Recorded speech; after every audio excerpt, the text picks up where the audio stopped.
Good morning, everybody, and welcome to Hey Coach Tony. I'm your host, Tony Fiorino, and as you know, each week here on Hey Coach Tony, we tackle the hottest topics in youth sports. And as always, we want to know what you guys have to say, so we open up the studio lines to take your calls. The number here is 855-HEY-COACH. That's 855-439-2622.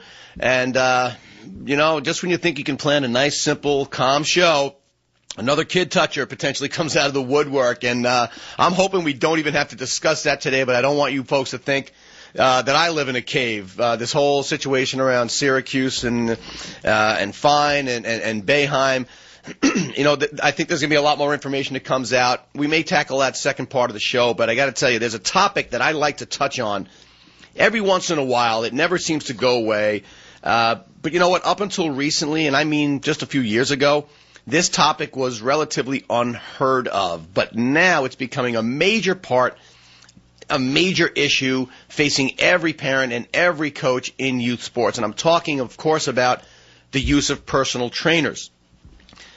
When I was a kid growing up, as a young athlete, there just simply was no such thing. If you wanted to improve, you waited for your specific sports season to arrive, and you followed the direction of your coach. Now, however, no matter what sport, what season, what part of the country, you can receive 24/7/365 training from sports-specific trainers, and believe me, there are no shortage of options if you feel like shopping around. Just Google sports training facilities right now, or plug in a specific sport for personal training, and I promise you, there are going to be at least 3 or 4 options within driving distance of your home. And if you ask around, this is another new development, you'll find just as many, if not more people, who are doing this on the side for cash payments. In other words, the coaches who just say, you know what, come to my garage, I got some cargo netting put up, and let's work on, hitting or speed, quickness, and agility. So this isn't even an actual business in many cases. Now, with the advent of this wave of year-round personal training options, there are more and more issues that are facing us as parents and coaches, and the most troubling part of all this is kind of simple. This is so new that none of us really has all the answers yet. Well, today we're going to try to peel back a few more layers on this one. So joining me in studio today is Dan Gray, and those of you who listen regularly to the show, all 4 or 5 of you, should be relatively familiar with Dan. Dan is the owner, founder, proprietor of ProSwing baseball and softball training facilities. With now they have locations in Mount Kisco as well as Port Chester, New York. As you know, if you listen to the show, it's my favorite place. I think it has the highest level of instruction, highest quality instructors. My kids love the place, so I rave about it all the time. But I gave Dan a call this week because I heard about a really cool event going on. I actually got an email from a buddy of mine talking to me about this event that ProSwing is hosting. And I tell you this, if you have a talented baseball player in your family or someone you know, you're going to want to stick around and hear about this amazing event that's going on. And we'll talk about it later in the program. But without any further ado, please welcome to the show Dan Gray. Dan, thanks for joining me. How you doing this morning? Very well, Tony. Thanks. It's always a pleasure to be on with you. And always a pleasure to have you here as well. We always have some cool things to talk about. One of the things is I was driving over, and by the way, my lovely daughter Sophia is joining us in studio today as well, because she's got a lacrosse game to go to. But I always like to get the kids' perspective, and so I was talking with Sophia a whole bunch about her interactions with private trainers and her own coaches, etc. I'm always curious kind of to get things kicked off. And by the way, your questions are more than welcome at 855-HEY-COACH. But I'm always curious about your first interaction with a parent who brings a kid into your place. Give me a typical rundown of kind of the expectations and how you manage that when a parent first comes in with a kid. Well, I think, part of that, Tony, as you know, going through it with your own kids, is that the age depends, a lot on what the expectation level is. Obviously, you have kids who are in the 8 to 10 or 8 to 11-year-old age category that are really either trying to just play rec ball or get on the field on their town travel teams. And then when you get to be 12 years old, a lot of how popular the Cooperstown age group, where now we're going to the modified field, which I actually happen to think, you and I have had some discussions about it over the years, I happen to think it's a good thing to go to the modified field from the 46-60 to the 50-70, because that year actually preps you for 13. Oh, and by the way, some people don't even know what Dan's talking about, and because there are some non-baseball people, we don't like them, but we let them listen to the show. There's a new development in the past, 10, 12 years. That's correct. Where when there's a little league field, we all know it's a 46-foot mound, 60-foot bases. And then when we're all 12 years old, we play on this midget field. And then at 13, you go to the Major League Diamond, and it feels everyone remembers the first ground ball they hit on that big field, because running to first base takes an eternity. Yes, it does. There's been a new development and there are tournaments now all over the country where there's a 50-foot mound and 70-foot bases with full leading, stealing. Basically, it's mini baseball. That's correct. And that's what it's treated as, which I think is a great opportunity for kids to get themselves ready for that next step at 13. No question about it. So clearly, some of these expectations are based on how old the kids are and what they're trying to get out of the sport. And now, do you ever encounter parents kind of coming out of shoot with hey, this is the next Derek Jeter, and I know he's 6, but so let's get him there quickly? Tone, you've been doing this a very long time, and you're very familiar with my industry, and I think one of the myths that surround my industry is that the larger percentage of parents think like that. Most parents are very realistic in what they think, their sons or daughters' futures are within the game of softball or baseball. They really do. They understand that there is going to obviously be a higher commitment level if you have loftier goals in the game to play in college, to potentially play pro ball. Most of my parents are very actually realistic. You do have a small percentage, as you and I both know, that do sometimes live out of the realm of reality, especially in our area. It's very difficult in our area, not being in a warm weather state and being able to get out on the field as much as we would all like to. But for the large majority of people, they kind of categorize it as an after-school activity or another sport that my son plays, or just the ability to want to start on a team or get to the next level, whatever that is, rec to travel to town travel, to AAU travel, whatever it is, freshman to JV to varsity. So most of the parents that I deal with are very realistic in their goal setting. And I think that's great. Because let's face it, most of the problems arise when parents don't have realistic expectations, and they're kind of forced down on the kid and forced down on the coaches. I got a bunch of emails during the week, and there was a whole slew of them that kind of fell into the same category. And this is a big one. And I've always heard okay answers. I'm not sure I've ever heard the best answer. And again, even Sophia on the way over here, she asked the same question. I'm not going to tell you her answer because her coach may be listening. But one of the real problems that arises when you've got this awkward relationship of parent, coach, kid, personal trainer. Kids and parents sometimes get stuck in the middle of, and let's bring this to the high school level.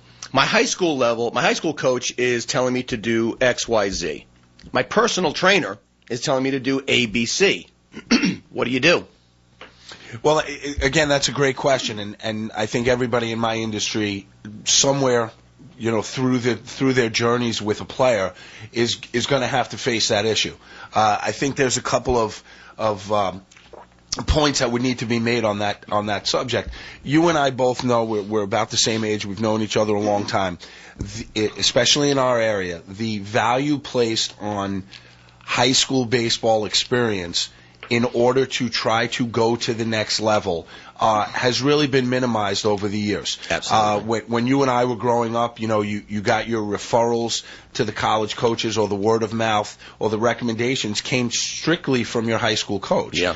But now, in what you and I think would define and would agree, it's called the showcase era. Absolutely. That now that you have so many different tournaments, to the point where I think it's actually watered down, but where you have so many travel tournaments, and you have coaches that are going to go to these tournaments to some degree, the college coaches, the emphasis placed on what you do in the spring for your school, it's not there the way it used to be in our era. So I think what you have is you have more emphasis placed on those summer travel teams, and a lot of the people that I deal with in my industry not only instruct but they coach at those levels. Yep. So you have college coaches putting more stock in that. You have high school coaches that now feel as if their programs are going to be hurt by the fact that the kid is being either overplayed or overused, and the seasons sometimes overlap. And it can be a very, very slippery slope. I happen to think the best way to handle it is to keep the lines of communication open. Whether you're a high school coach within a certain sport or doing what I do in a certain sport, which you and I would both, I think, consider sport-specific training, skill training, you want to keep the lines of communication open with anyone that your player is dealing with. So in other words, you as the private instructor, you openly will have a conversation with the high school coach and just discuss. But I tell you what, I tell you I've heard good answers, not great answers. Here's why that's not a great answer. It's not because it's not the right approach. It's the exact approach. Problem is, and I find this, the fault lies equally on both sides of this equation. There are personal instructors that have enormous egos who don't want to hear what the high school coach has to say. Similarly, there are high school coaches that are saying, hey, my job is to keep you, proactively improving during the course of the season. I don't care what the private instructor has to say. That's when you got parents and kids that are kind of stuck in the middle when there are these egos. Now, I know, having worked with your group and staying with your group, you guys don't have egos. Have you encountered many or any coaches that don't want to have that dialogue with you, or just simply say, hey, here's what, do it my way, or don't? I think that's the critical point, Tone, is that there are egos involved, and more importantly, I think it's more of the philosophy that you have in place in what you're trying to do within your teaching. What I mean by that is, if you're going to take a cookie-cutter approach to something, whether it's the way you're dealing with your players in this scenario or even fundamentals within the game, to me that's not a proper approach, whether you're a high school coach or you do what I do, which is a sports-specific training. Each kid comes into you with, we talked about it, a different skill set, a different age, a different commitment level, different goals within the game. So to me, when most of the coaches have been very, very receptive to this, when you deal it and you personalize it on an individual level. Hey, I've got TJ Fiorino. Let me talk to the Somers coach about what he's been doing on the field, because I haven't had a chance to see him in a game. Most of the coaches that I deal with are very receptive to trying to be on the same page, because at the end of the day, we do have the common goal of trying to make the player a better player. And I think part of that is because of your reputation. You're not one of these pop-up overnight places. You've been around for a while, and you've developed a very good reputation. And so most of the high school coaches know who you are, respect what you do, and so they're very happy to say, okay, you get to see him doing soft toss indoors primarily, and that's a challenge that all of us baseball guys have. You get a kid outside, it's very different. So that's one whole way of looking at it. You mentioned cookie-cutter approaches. You know what? Actually, when we get back, we're going to talk about some of these cookie-cutter approaches, because I have some specific stories that I want to get to, because I've experienced those, and I think that's really the downfall of your business, or I should say your business. It'll be just the absolute best thing that could happen to your business, because too many people don't do this the right way. Also, when we come back, Dan, I'm going to give you an opportunity to talk about this really cool clinic that's going on, because we started talking about some of these showcases. We got a lot to talk about. Like I said, later in the show we might get to touch on the Syracuse thing. But when we come back, we're going to talk more with Dan Gray of ProSwing about the relationship between parents, coaches, players, and personal instructors. You're with Hey Coach Tony. Stick around. We'll be right back. Hey, welcome back, everybody. You're with Hey Coach Tony on this lovely Saturday morning. I'm joined in studio by Dan Gray, the founder, owner, and proprietor of ProSwing baseball and softball facilities with locations in Mount Kisco and Port Chester, New York. If you, I keep saying the new facility. It's actually been around for a bit, and you guys have been really successful with it. But if you have not been to Port Chester to see this new facility, you got to get your butt over there. Matter of fact, pretty soon there's going to be a really cool event coming up at the Port Chester facility. Dan, do me a favor. I don't want to butcher it. Tell us a little bit about this event you're doing and why you're doing it. It's the first annual event, and I'm very excited about it. Tell everybody about it. Well, you have, and Tony, you're going to be going through this with TJ because, being a freshman and talking about, as we said before, these kids that want to play at the next level, they're different than our generation. They're in the showcase era. And what you have during that process is a lot of parents that are misinformed, misguided, or simply just don't know about the process. And by definition, very simply, a showcase is something where coaches can attend, but they're really just evaluating and watching the kids perform. What I'm doing at Port Chester has to be defined by and mandated by the NCAA because of the time of year it is. It's an instructional expo or instructional clinic or instructional camp where the coaches that I have coming from all over actually will actually be intimately involved in the drills with the kids, working on the different aspects of the game: hitting, pitching, fielding, base running, bunting. So the instruction is actually coming from the coaches. So to me, the benefit is twofold. You're getting top-notch instruction from very highly qualified collegiate coaches, and at the same time, obviously, they're getting to watch what you're doing. And they get to watch. Now, by the way, you're being a little modest. I mean, I have, if you don't mind, I'm going to go through the list of the coaches that are going to be there. Sure. Not by name, but we've got representation from Duke, Princeton, University of California at Santa Clara, Columbia, Correct. Boston College, Yep. URI, which is Rhode Island, Binghamton, Fordham, Trinity, Holy Cross, Elon, Swarthmore, Fairfield, Amherst, and then some of these other organizations like DCAT Baseball, Old World Baseball, Head First Baseball. This is a real serious all-star lineup of coaches. So if you have a talented ball player, and a lot of you know that I coach the Bayside Yankees. Everyone thinks just because John Lester and Pedro Alvarez and Brian Wilson came through our organization that you come to the Bayside Yankees because you want to go sign a major league contract. That's a nice cachet to have, but I've told many parents playing baseball at a high level could very well be the difference for your kid getting or not getting into an Ivy League school. That's correct. Like Joe, and I hate to use Joe Paterno as a reference because of the show last week, but Joe Paterno, one of his prized students is Jimmy Kennedy, who's a local boy who's playing for the Giants, and I love Jimmy Kennedy. Paterno would always say, and Jimmy told me this, I have more lawyers and doctors that come through the football program than NFL players, and that's at Penn State. The same thing, and Danny gets it because, like I said, he doesn't just have Cal State Fullerton and Stanford coming in. I look here, you got Princeton here, you got Columbia, you got Holy Cross. I mean, these are really good schools that you don't look and say, "Wow, baseball school." No, but you're absolutely right, Tony. And again, in our area, we're very fortunate to have parents that are very encouraging, not only on the athletic side, but obviously on the academic side. And you're one of them, basically. You stress the academics, and really, what I find is that the hundreds upon hundreds of kids that I've helped to some small degree try to get and play at that next level, they're really more at the mid to lower D1 level and the D2 and the D3 level. So they're really the personification of student athlete.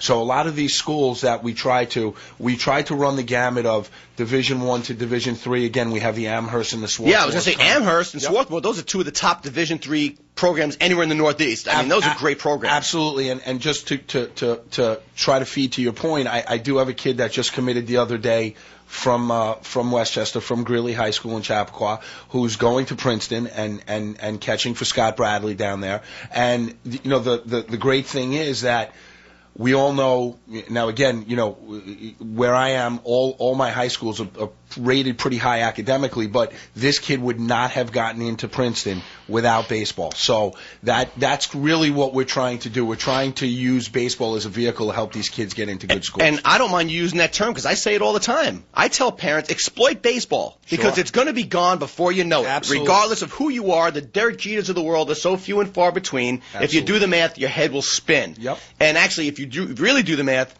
you'll tell your kid to stop playing baseball, and we do not want that. But, by the way, it's worth noting, these Amherst, Princeton, Columbia, they're really good baseball programs as well. Absolutely. I don't want to make it sound like they're not. They're terrific programs.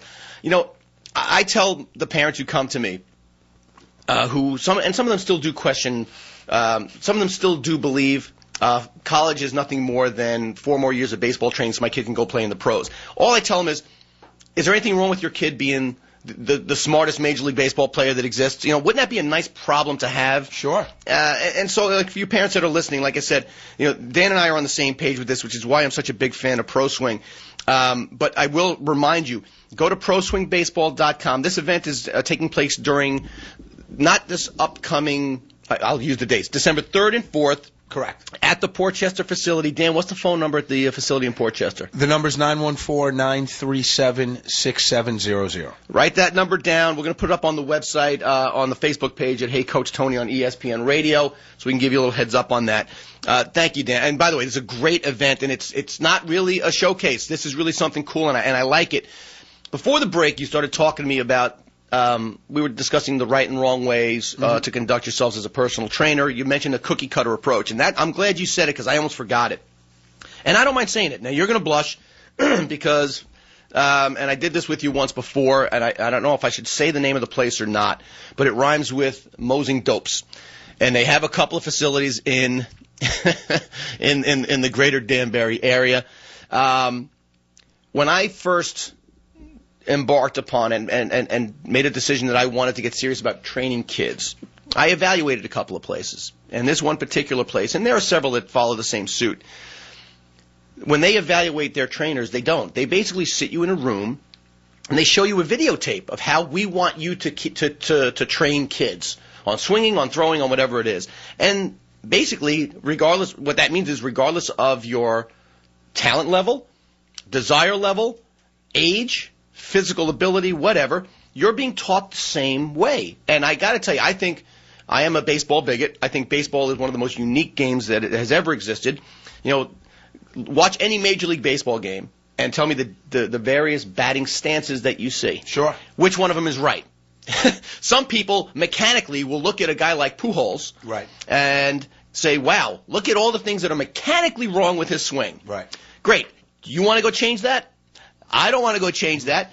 And you got these guys that are collecting a paycheck, just running these guys through the Play-Doh Pumper 9 machine, hoping that what comes out is the same thing every time, and it doesn't work. Your guys have been very good about identifying what kids do well, things that they can use to overcompensate for weaknesses, and building on that because, again, 10-year-old kid, by the time they're 14, it's a totally different animal. It's not just about how they progressed and what they learned. It's about how they physically mature, how they've mentally matured as a ball player. And those things all kind of come into play. But I want to get back to an important part because this is still about the parents and the kids. And when you look at a personal trainer, let's face it, what really matters most is the quality of the instruction that you get. And since all of our instructors are human, they're all very different, just like the kids that they train. How challenging is it to keep the right caliber of instructors working in your facility? Because, like I said, there are guys who are just terrible and they just mail it in, and that's got to be an issue for you, just like any other business. You're as good as the worst guy who's training kids in your facility. How do you go about making sure the right quality is there? Well, it's the same thing, Tony, and our buddy Rick Wolf. I got a phone call the other day from a friend of his who was asking me that question as a parent, and as somebody who's in the industry and is hiring people to do it. I basically do it the same way that I would tell a parent as I did the other day for Rick on what you need to look for quality instruction. And I think a couple of the main points are you need to find somebody who's passionate. You need to find somebody who's got very good interpersonal and communicative skills. You need to I think, find somebody that has somewhere in their background some sort of teaching background where they've done it before on any sort of level. Mm-hmm. And I just don't mean coaching. I mean, really, on the teaching level. And basically, when you talk about the level of instruction, that's most important. I agree with you. But along with that, you need to find someone that is going to build a relationship with your son or daughter. I know we got to be careful about that in the wake of the Syracuse stuff and the Penn State. Now, important to note, there is no shower room at ProSwing. Yeah, that's right. That's correct. I hate to rain on anybody's parade, but I know what you're saying. And by the way, that's a great point because, again, I stopped talking about my kids because people complain about it, but I'm going to just mention it. When TJ is getting ready to go to ProSwing, he doesn't say, I can't wait to go to ProSwing. He says, I can't wait to go see Dan or Phil or Vic or Howie. These are guys that he has developed relationships with, and he likes them, and they are interchangeable. They each bring him something different, but he's comfortable with them, and he's more prone to listen and apply the things that they're teaching because, listen, I think I'm the best batting instructor in the world. He's my son, and, you know, he's a pretty good listener, but Sophia, who's sitting right here, and you've seen me in the cage with Sophia, if I told Sophia sometimes I promise the sun is going to rise tomorrow, she'll look at me with a smirk and say, hey, you know what, wake me up at 6 and let's see. She doesn't want to hear it from Dad, and most kids don't. So you have to rely on really good coaches that, I won't say develop the same relationship, but there's got to be that trust and that intrinsic trust that what Dan tells me is going to work and I'm going to try it. And, you know, if you don't have that, you can be the best guy in the world and it won't work. Well, you know, Tony, you touched on it earlier. You know, to me, the reason you're trying to break those walls down and have that kind of relationship with your player is it goes back to communication because, you know, when you do what I do, which is basically try to, you know, a player comes in, TJ comes in, he brings you something athletically, he brings you something mentally, again, as far as his commitment level and how hard he wants to work to get himself better. But when that player comes into you, it is different to see them swinging inside than it is to see them in their game swings, you know, in their situations when they're out on the field. So what you need to, in my opinion, what I've done with my kids over the years is in building those relationships, they will be honest and open with you and receptive to knowing the key phrases that you use, knowing the point words that you use within how you're trying to help them, so that when TJ goes to his game and I see him the following week and I talk to him and say, TJ, how'd those 4 or 5 at-bats go over the weekend? He can turn around and say to me, you know, D, I felt long to the ball on this swing. I felt like I drifted on this swing. I felt like I pulled my front side here. And so we start talking, you know, really in baseball terms on what we've been doing inside, and he's now translating that information to making evaluations to his game swings because, as you and I know, that's when it counts the most. Absolutely, and I'm having a blast here. We're talking with Dan Gray from ProSwing Baseball. When we come back, we're going to continue to have some of this dialogue. We'll take some of your calls at 855-HEY-COACH. But before we go to break, something else that's really cool that's going on during that weekend of December 3rd, actually on the Saturday, December 3rd, I want to remind you all, there is a holiday craft fair that's going on at the New York School for the Deaf in White Plains, New York. This is their first annual holiday craft fair. It's being spearheaded by a good, I say buddy, it's a lady that I love who by the name of Brenda Friedman. She is absolutely committed to this cause. The New York School for the Deaf, as you know, just does so much great work. The money that's being raised in this is obviously for a terrific cause. So if you want to know what to do with the family before you go over to ProSwing in Portchester on Saturday, December 3rd, bring them to the Holiday Craft Fair at the New York School for the Deaf in White Plains. There are crafts on sale. There are craft activities for adults and kids alike. There are food. There's baked desserts. There are raffle prizes, you name it. It is all at the Holiday Craft Fair taking place Saturday, December 3rd at the New York School for the Deaf in White Plains. For more information on this, please call 914-949-7310. Number again, 914-949-7310. You're with Hey Coach Tony. Stick around. We'll be right back. Coach Tony. Welcome back, everybody. You're with Hey Coach Tony on ESPN Radio. Joined today in studio by Dan Gray, who is the owner, proprietor, founder, chief cook and bottle washer at ProSwing baseball and softball facilities in Mount Kisco and Portchester, New York. And all kidding aside, if you have not been to these facilities, you got to get over there. It's a short drive from the greater Danbury area.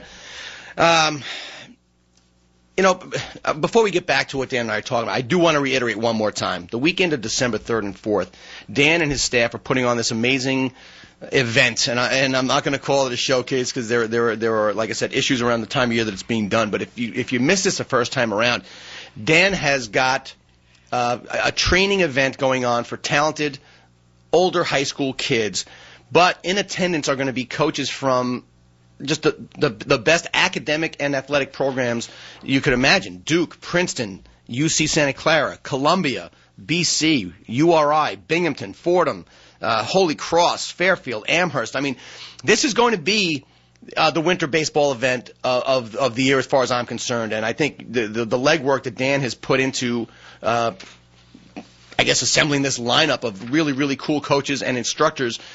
And on top of that, your kid's going to get exposure to college coaches that would have probably never seen them. Get to ProSwingBaseball.com for more information on this thing, and make sure if you have a kid who's even remotely talented, who might play baseball in college, get yourself down there. When you call or check it out, make sure you tell them Coach Tony sent you. But we're talking about personal trainers and some of the subtleties of that relationship between parent, coach, kid, and private instructor. I want to take this on a little bit of a different level, because the premise of my show, not a week goes by that we don't hear about a parent that loses their mind at a game. We all know it happens. We all speculate as to why it happens. Because of the advent of these personal training centers, I have a theory, and it seems fairly prevalent in Westchester County, Fairfield County, where we live. There's affluence, there's money. There are a lot of well-to-do parents who've never picked up a ball in their lives. And I want to ask you this. Do you ever wonder if parents lose their minds, and maybe that stems from the frustrations that come along with paying for a private trainer and seeing that their kid is still making mistakes? What do you think of that? I don't think there's any question. I think that's absolutely correct. You know how many bozos will try to defend that and say, no, it has nothing to do with that? I mean, it makes sense. Why do you think this happens? Again, I think there are varying reasons. You touched upon it earlier, Tone, about there are a certain percentage of parents that just do not have realistic expectations for their kids, and part of that it's on the parents' end a self-fulfilling prophecy that they're hearing from the instructor, because again, one of the keys in my industry is the sustainability of having the kid come back in. You want to make sure that you try to, capture, for lack of a better term, that kid's interest and try to work on that skill set and hone and nurture that skill set from as early as you can to as late as you can. Sure. But again, to me, it's always got to be with the right intentions of, and everybody's got to be on the same page, the parent, the player, and the instructor. But there are people in my industry that will basically just tell you things based on what they're telling you is their evaluation and what they observe, and promising things. Getting back to this, to the collegiate level of, I will promise your son a college scholarship, which he cannot do. I'm telling you that right now. Unless he is a college coach. Or the president of the college. So there are things in my industry that perpetuate that response on the parental end, where, again, you have a grossly exaggerated expectation levels by parents, and then there's frustration that sets in when you don't see it happen with the instant gratification. Now, you and I are both ex-baseball players. We understand that baseball is a game of failure. Tommy Lasorda, who used to come talk to us in the minor leagues, there's no other industry where you can be unsuccessful 7 out of 10 times and be a Hall of Famer at the highest level. He used to tell us, Tone, if you're a surgeon and 7 out of 10, if your patients die on the operating table, you're not going to keep your medical license.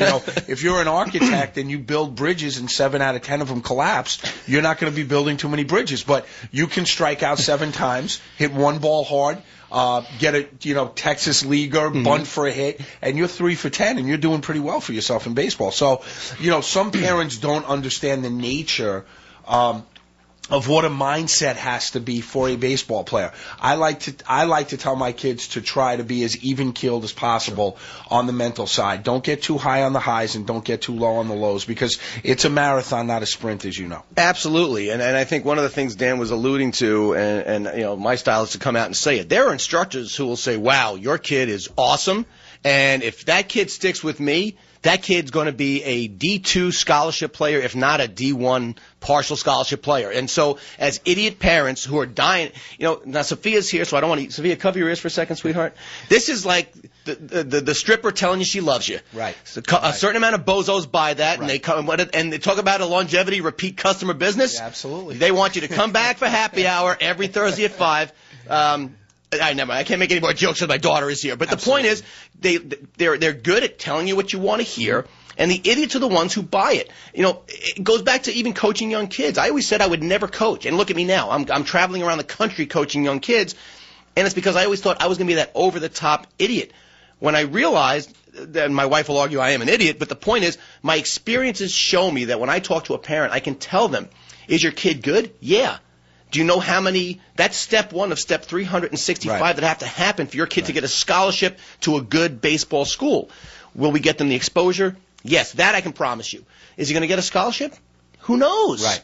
And don't put all your eggs in that basket. In one basket, absolutely. And Tony, I think, you know, for me, I consider myself a much better baseball guy than I do businessman, because I have lost clients strictly through honesty and not telling parents and or players what they want to hear. But in my opinion, giving my experience and background, giving them my opinion on where they fit in the game. And some people, quite frankly, and I was my partner in this show, in this expo on the 3rd and 4th. You almost said showcase, didn't you? I almost said showcase. Is Justin Kronk, who's from Diamond College advisory team, who works with Head First and a wonderful service. But Justin and I always say, you know, it is the baseball, and again, I apologize, I lost my train of thought, but because I was trying to remember the DCAT thing for Justin. But the bottom line is, you know, I consider myself a better baseball guy because you try to be honest. Kids don't want to hear the truth. And I've been with you when you've told. I mean, Sure. Dan, by the way, when he ever does his own personal lessons, which unfortunately, you know, he only has X amount of hours in the day, he always debriefs with a parent, and he'll tell a kid where they are. And there are things kids and parents need to hear. And I'll speak from experience. You remember TJ when he was Sure. a baby. Sure. He was never the biggest, strongest kid. Right. So, you know, I knew and didn't have to be told, and I've told other parents, make sure your kid is progressing as a mechanically sound player, because at some point, the kid's going to grow. Sure. The kid's going to physically mature. The kid may be the strongest kid ever. And that's what will make a ball player. And Tony, not to interrupt you, but, you know, and TJ's a perfect example. You know as well as I do, the age that is the most devastating to baseball population is 12 to 13, when you go from that smaller modified field to the big field. And you have a kid like TJ who hits his growth spurt maybe a little bit later than some other kid. If you are not somewhat fundamentally sound in order to somewhat make up for the physical deficiencies you might have early before you hit those 2 or 3 growth spurts, you're going to quit the game because Absolutely. You can't make the throw across the diamond, or you can't reach the outfield grass on a ball that you hit, or it feels like it takes you 25 minutes to run down to first base. Yeah. So, you know, again, to me, I obviously want to I love the game of baseball more than anything. I want to keep kids interested in it. And you know, at that age group, especially when you get to be 11 and 12 and turn to get onto the big field at 13, you have kids that grow at different rates, and if they are not fundamentally sound to help them with that, the confidence issue becomes huge, and a lot of these kids are going to lacrosse or soccer or other sports. And Sophia's smiling when you said lacrosse. And by the way, what's worth another one that nobody talks about, the opposite is just as true.